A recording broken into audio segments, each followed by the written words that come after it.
We start our trip this year in Andalusia, at a mansion built by a wealthy local family in a Moorish style just 90 years ago.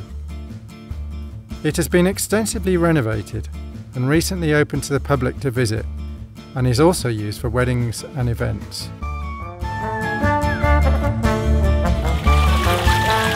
Hi, I'm Andy. And I'm Chris, and here we are in the Casa de los Navajas in Torremolinos. And we're off travelling Spain again. This time we're off to Almeria and Murcia. We travel 160 kilometres east along the Andalusian coast to Almeria. It's Tuesday, the 23rd of June 2015, and we've made it to sunny Almeria. Almeria has some very nice beaches, and the active port area still shows its industrial heritage.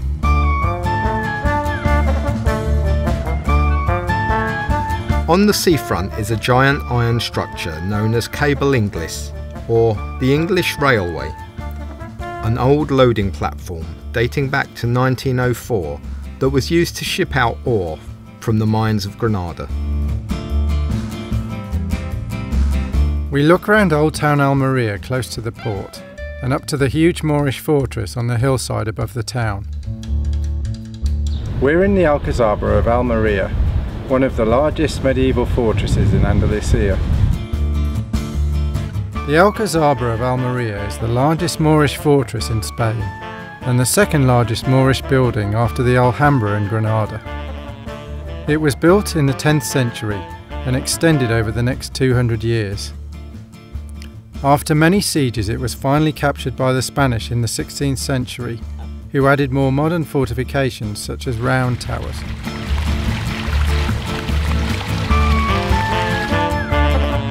It has been used as a set in a number of films, including Never Say Never Again and Indiana Jones and the Last Crusade.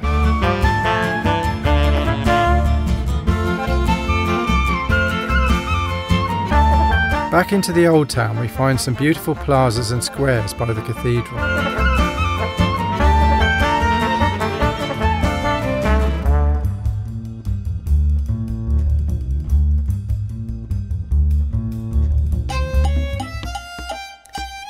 We stopped for some lunch at Teteria, a Moroccan cafe in the Arab Quarter. After some delicious pea soup, I have a very tasty vegetarian couscous dish.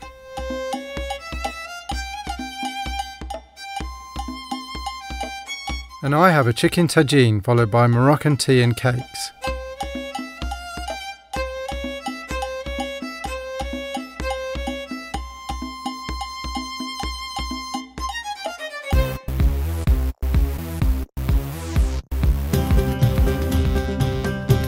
The Ramblers in Almeria is a long, wide avenue stretching through the city right down to the port, although it seems much quieter than its Barcelona namesake. Below our apartment is a yogurt shop and a chance to get some of our 5 a day with some delicious frozen yogurt. The Spanish love their frozen yogurt, and the shops are usually open and busy till well after midnight.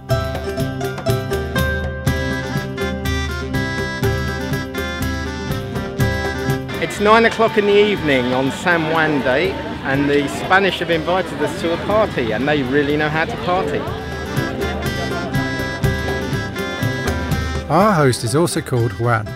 He is a local brewer and brought plenty of beer for the bar on the beach. Even the fluffies join in. The bonfires of the San Juan Summer Solstice Festival are meant to ward off evil spirits, and the beach is full of people enjoying the party. After a swim in the sea at midnight, there are fireworks and people warm themselves by the bonfires, followed by more drinks, and the party continues into the early hours. The sun in southern Spain in June is very intense, so we need plenty of sun cream.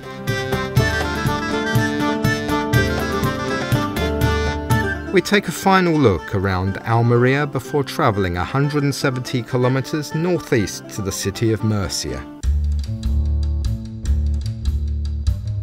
I'm not sure that the bear likes the bus that much, He's looking a bit red in the face.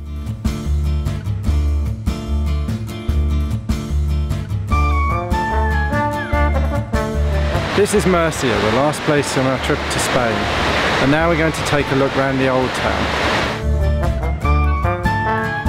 The 18th century Cardinal Belugas Palace is in the Cathedral Square.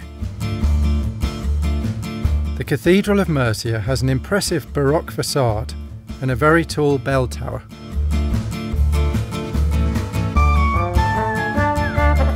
Chris tries some tapas at the flower market, which is famous for its tapas.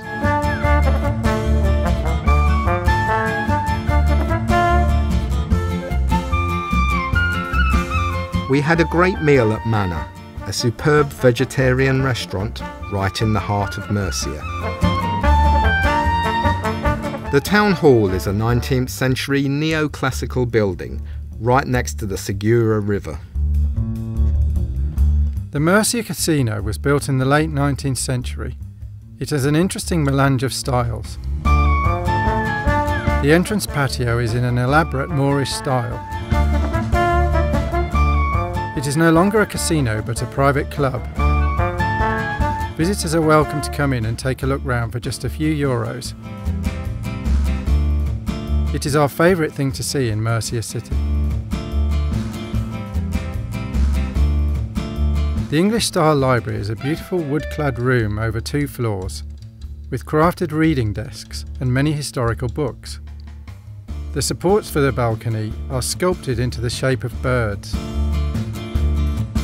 The impressive ballroom has a decorated roof which includes pictures of famous Murcian people, including the actor Julian Romea, who gives his name to the impressive Romea Theatre which we see later.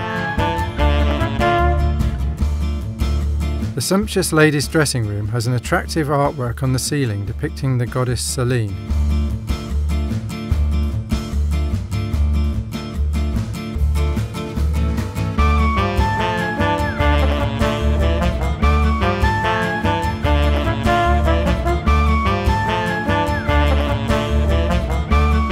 Old Town Murcia has many interesting historic buildings and bustling squares full of bars and restaurants.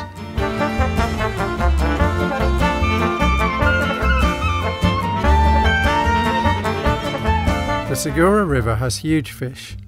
No wonder there are so many river birds. The flood control waterfall provides a meeting place for the birds and even terrapins.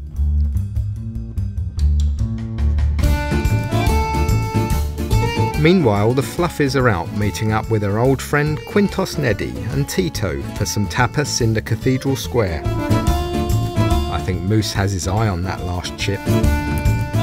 Neddy takes them for a drive high up in the hills to the sanctuary of La Fuensanta to see the sun go down and admire the beautiful views over the city by night, before saying goodbye and heading home to bed.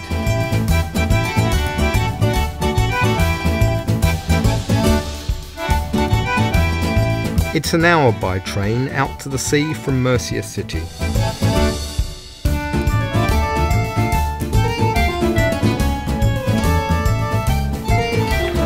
Today we're in Cartagena. Cartagena was founded in 200 BC by the Carthaginians. During the Punic War, it was captured by the Romans and later became a Roman colony. The Romans built the most impressive buildings in the city. The Roman theatre was built by the Emperor Augustus in the 5th century BC, but was buried over the years and only discovered in 1987. In 2008, a museum was opened which includes the fairly well-preserved theatre inside it, as well as displays of the artefacts found in the theatre. A corridor under a church leads to the theatre itself. The semicircular seating area built into the hillside seats 7,000 and is 90 metres across. The seating is divided into lower, middle and upper stands and was based on rank in society.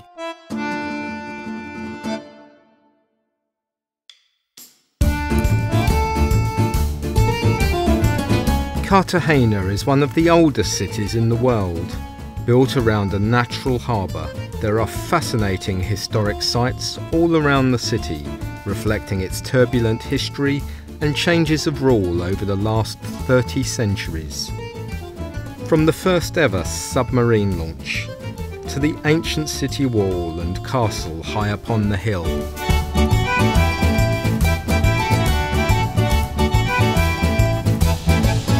Don't tell the moose, but we snuck out for a leisurely boat trip around the harbour and the surrounding rugged coastline. The large natural harbour and strategic elevated defences mean that Cartagena has a rich naval heritage with submarine and military ships. Its natural geography makes it easily defended, and there were rich mineral deposits and access to fresh water. The Spanish ruled the city from the mid-13th century onwards, and a period of decline followed until the 18th century, when the city became an important fortress once again.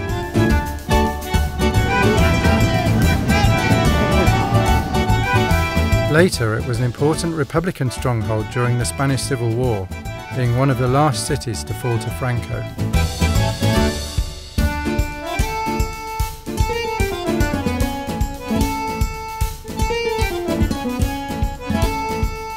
We wandered to the local beach for a quick refreshing dip in the water to cool off from the afternoon sun.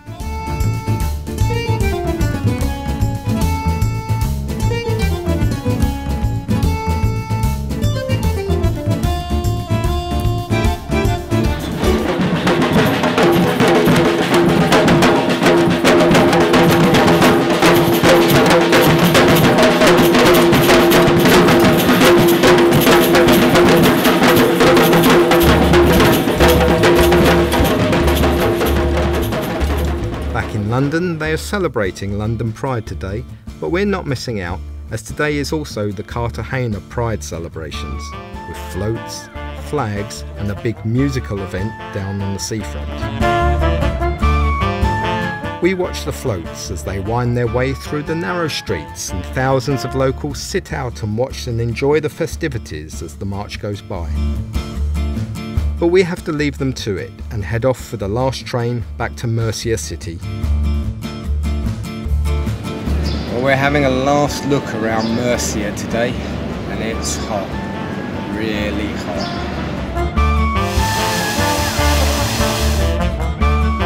And getting hotter by the hour.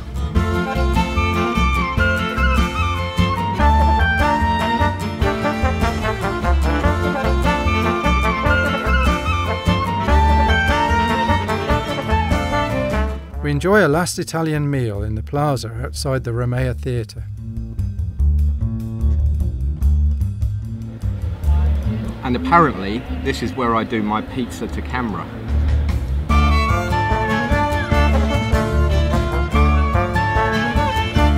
And to wash it all down, some cider natural in a local cideria finishes off our trip nicely.